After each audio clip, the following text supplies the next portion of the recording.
Pasa, venga. Pasa.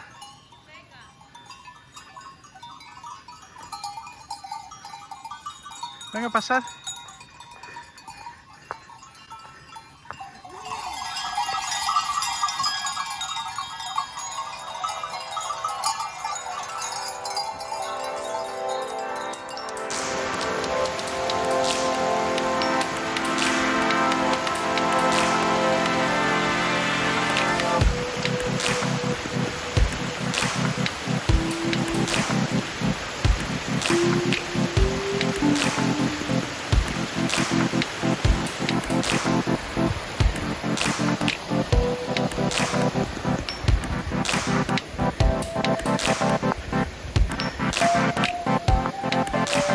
Sadly we're in the shade here.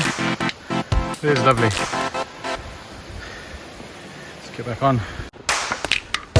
Okay, so we finally got back into some sun because that climb was steep and cold, which, as you know, I'm not a big fan of, but I thought, and the reservoir is just there behind that massive light, so I thought I'd get a little bit of a view of the Diverge E5 Comp, show you what I've done with it to change it, what I would change more, and what's going to be changed in the immediate time. So yeah, the bars, these were pointed kind of, this one was pointed like outwards. Whoop-a-lay. Nearly. So we learned that if you delicately balance your bike, to not touch it. I should really take my helmet off of those bars as well, if I want it to stay delicately balanced. Right, so there it is, delicately balanced, and we shall not touch. You can see, well, probably not from this perspective, but I have angled the brakes in a bit. I'm a bit annoyed that, I mean, I wouldn't spec the hover bar myself. Specialized do, I get why. It's a very short head tube on this bike. But if they are going to do the hover bar, I'd have preferred the flare. They do a flare one. This is a gravel bike. Why on earth do you not do this? But what I mean, let's get it out here, the elephant in the room. So the Futureshock, I mean, when I got it, there's this massive gap. They'd put it on wrong in the shop, which we'll get to in a second. Let me come back to you when I've cleaned the lens, because there's a bit too much glare. Right, so we're back with hopefully a little bit less glare. So I don't know if you can pick up there on the Futureshock. This is all, you can see there in the sunny bit, this is all frayed from just one ride with a top tube bag, which isn't great. You can see my patent pending half a cork there to hold the exposure light in its place, works wonders. But yeah, I mean, I rode this thing came, it comes without a spring in it, which is just nuts. So you see 3 springs in there in a bag that has space for 4, and you think, okay, yeah, you see, I think there's a black one, you know, one with a black mark, a yellow and blue, and you think, okay, so the red one must be in there already. It's not, right? So the weird, dodgy rebound I was getting is because there's no spring in there. And to open it, you need a special tool, you know. So I travel with, you know, limited toolkit. I don't come with a pedal spanner because, you know, or whatever it is, I don't think it's even a pedal spanner that does it. So I haven't finished ranting yet. So yeah, I mean, that's annoying. I get it. I like the Futureshock, sorry. You know, I've already, I won't say been a victim, but I've already had a generation of specialized designed suspension, and then the second generation, and then the third generation. And yeah, I mean, the jury's out at the moment. I kind of like it. I'm glad I've got it because I love playing with technology and inventions. But it is a little bit annoying. The wind's blowing, so I'm going to get ready to grab my bike and probably stop recording. But yeah, and I had to watch over an hour of YouTube videos that are not made by Specialized to work out how to get this thing right. When it had been put in, the front preload screw was not actually in the hole, and then it took me, yeah, I mean, it's just a lot of faff. I've put a longer stem in there because I prefer a longer stem. I may put the original one back, but I don't have any problem. That's a 120. What I wanted to try is the new 3T barfly mount, but as you can see, I can't get my hammerhead carrier on there, so the only way to actually get that off now is to I'll show you that in another video, but you can actually push down on the, I've got the Garmin to Karoo thing in there, converter. So we've got over the things I don't like. Obviously don't put a top tube bag with the wraparound Velcro because it'll damage. I mean, I've seen contraceptives with probably harder wearing rubber on than the boot that goes around that. Things I do like, I mean, obviously it comes with hydraulic brakes. This is the, you know, I mean, this is now a level, I like this. You know, there's a little bit of silver in there. I don't know if you can pick out the metallic flake in the paint. It's all very nice. I've got some tan wool to go with this kind of burgundy thing that's going on. Red, nice blood red sort of logos. So I don't appreciate, I mean, I like the GRX brakes are amazing, right? I mean, you've seen that from my, if you haven't seen it already, I take the Exploro, the standard GRX Exploro out, and those in the Pyrenees, amazing, and here in the mountains, amazing. It is just an amazing thing. I think the rear is only, either I'm really, really unfit, or it's only an 1142 Outback. You know, honestly, Specialized and Shimano, either, you know, Specialized, you have the might to tell Shimano, look, we know the GRX rear derailleur goes to 46. We know you do an 1146, which looks almost identical to the 1142 and the 1140. Can we just spec it? Yeah, the existing ones that you put with the GRX are mountain bike. Yeah, they are mountain bike cassettes. Just deciding that you don't want to use an 1146 that works perfectly. Yeah, if you're going to have a smallest cog that's 11 speed, you need to have a bigger top end cog. It's that simple. And I mean, these tires are okay, but I really don't appreciate wire bead tires.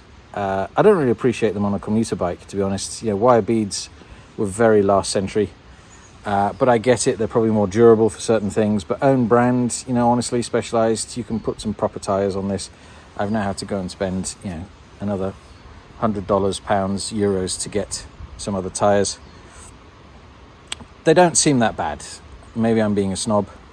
The saddle, Specialized makes better saddles than the Bridge, but it's better than most saddles on bikes. You know, the bar tape, it's okay. The actual frame's lovely. I mean, it is actually really nice. The wheels are a lot better than previous Axis wheels. I think these are called the Elite rather than the Sport. To previous Axis wheels that I've had, I've now had, you know, with various daughters' bikes and my bikes, 4 or 5 different wheel sets of the Elites. And the older ones seem to be 2 kilos or 2 kilos plus. These seem to be somewhat sub 2 kilos, which is nice. A little hornet flying there around the disc brake. But yeah, the Praxis, it's all right. Yeah, I mean, it's a nice bike. It is a very nice bike, and it just goes. It's a different quality aluminium. It's obviously slightly different to carbon, so compared to the Cannondale, when you push down, this goes forward and feels rigid and wonderful. It just does it in a less sort of active, less yeah, I mean, you'll know if you've ridden different types of bikes. It's just a slightly different way. I like the short head tube because it gives me the flexibility to play around with, you know, an endurance or a race mode. It would be nice if they could get away with the, you know, the mount for a derailleur on a bike that, you know, a lot of people are going to do one by. But, you know, it's a nice bike. It really is a nice bike. And stay tuned, because in the next one I will do some more changes. And it's most likely going to get some very nice tan wall tires, which are not German rubber for once. Yeah, cable. I mean, good lord. Is this the same cable they put on like a 62? I mean, I almost tripped over this cable this morning. And there's not really much I can do. I tried to tuck it behind the other cable and it started bending the hydraulic hose. I don't know if you can see, there's quite a kink after it says Comp. But yeah. The other thing is where this, you know, this cable stop here, it just keeps coming out all the time, mainly because the cable's too long. know what these things are. If anyone can tell me in the comments. I don't know if these are something that come as standard or specialized, or someone's put them in, but I didn't have them on previous GRX hydraulic. They're marked Shimano. I don't know if it could even be the shop. I like these little details as well of holding the cables together, just nice. And honestly, the hover bar, I mean, it looks nice and integrated. This bike, I've always liked to have a base, and I won't call this a base, but I've always liked to have a base aluminium specialized bike, because they do it really well. I mean, they balance it, right? It's like a chef. Anyone can make a really nice steak and then put some terrible sides on it, but the mark of a good chef, whether they're serving you offal, I mean, well, not offal, obviously, if you like offal, but whether they're serving you ox cheek or a nice steak, a nice rump, or the best fillet, what you're paying for is the balance of flavors, the balance of ingredients, and Specialized just balance everything, I'd say, on the whole really well. I mean, this is just a very nicely balanced bike. And obviously, the reason I've gone a bit higher spec now, I was going to get the Elite version, but it still had cable disc brakes, right? So I've always had like a base alloy bike, because I think it's wonderful. It keeps you grounded. It keeps you from buying stupid upgrades. It stops you specking a bike with wheels that cost more than the average bike itself. And it just you learn a lot, right? It's like wine, okay? If you drink a £5 and a £10 bottle of wine, you learn to understand the 50, 100, 200, 500, £1,000 bottle so much more. And the same here. The problem is with disc brakes, and I'm going to say this, and it may start the thing, but I don't care. Disc brakes, if you go for a disc brake bike, which I want a disc brake bike now, the cable pull brakes are okay for recreational use, and they're probably okay for a lot of places, but places with roads as steep as this, you need hydraulic brakes. So this is the cheapest one, I think, with hydraulic brakes. Before people go on, I made a comment just a second ago about rim brakes versus needing to buy more expensive bikes if you want to go disc brakes, because cable brakes are not that great. Cable brakes are still better, I think, than most rim brakes. One of the problems I've had of having a cheaper bike out here in Spain is the simple fact that a lot of the roads are really steep and they're just not rim brake compatible. So even in Mallorca, if you do the route to the lighthouse in Formentor, fantastic. You try and go up to the Atalaya, the tower, you can very quickly, I mean, on the way down, it's just not pleasant. You're trying to do probably way slower than walking pace, just because if you get any faster, you won't be able to brake in time to avoid anything coming the other way. And I mean, I'm now going to be wearing in, sadly, these disc brakes, but honestly, it's just a lot easier. But I mean, hydraulic disc brakes are obviously the way forward. I've got some hybrids on the Negroni that I'm going to be testing a bit more of. For now, anyway, just wanted to add that point. I think it's an important one, and for me, one of the reasons of getting this bike is that my other bike is rim brake. It's got thin tires, and a lot of the routes I end up in are kind of ones where I need, the terrain is just a lot rougher.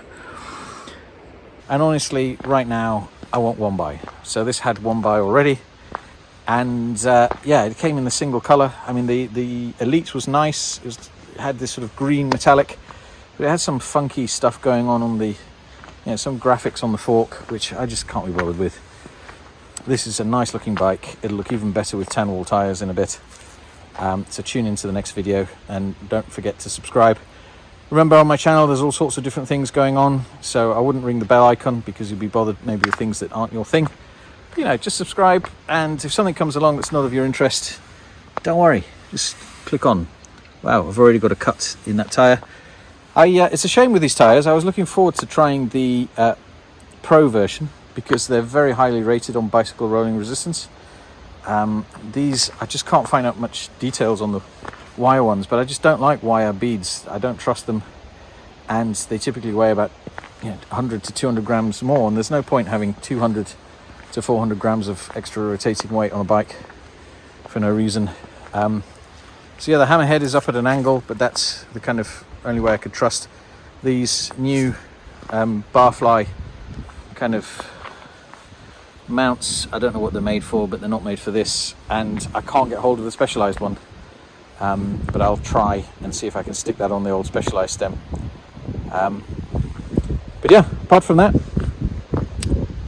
this bridge stem, this bridge saddle is a lot more comfortable than the one that the fabric one. When I say it's more comfortable for me, the fabric one came with a saddle that is rounded here, which just really doesn't suit my body type at all. I like the Specialized design saddles better.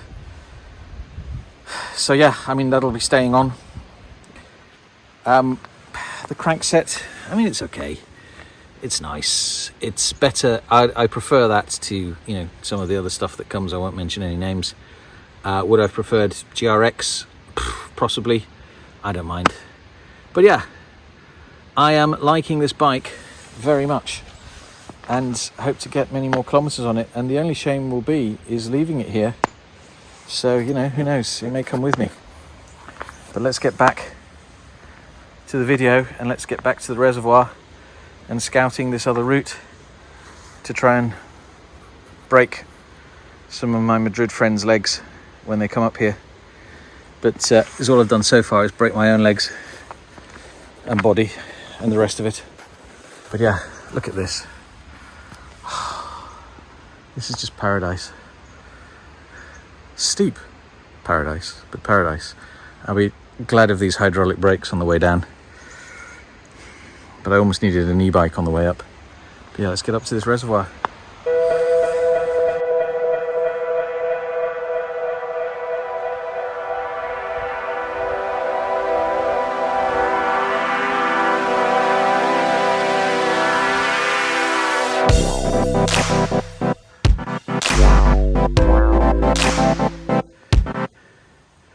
Did I hear anyone say hill training? Mamma mia. It's hard to portray this on camera, but I'll leave it at just steep.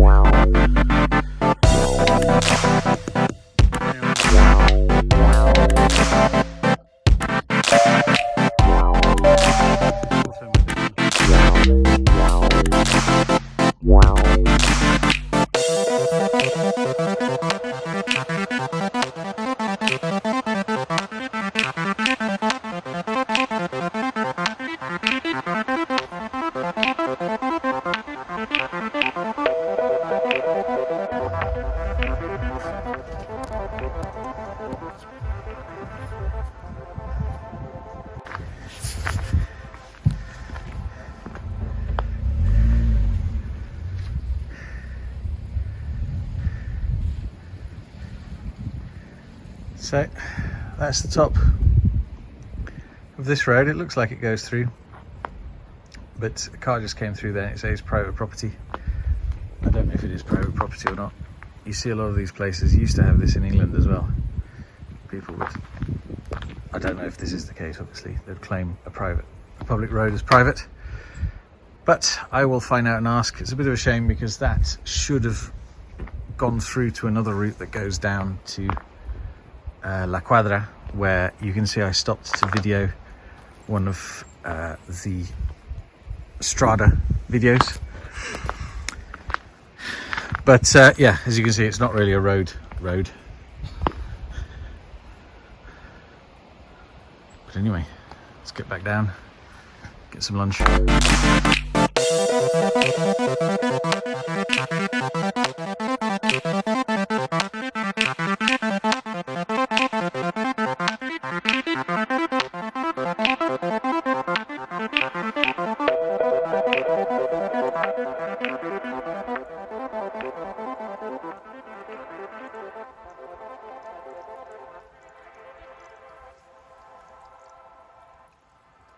On that note, I will get this video out and I'll catch you in the next one when I've upgraded a bit, and we'll probably be back on another route, on the main route,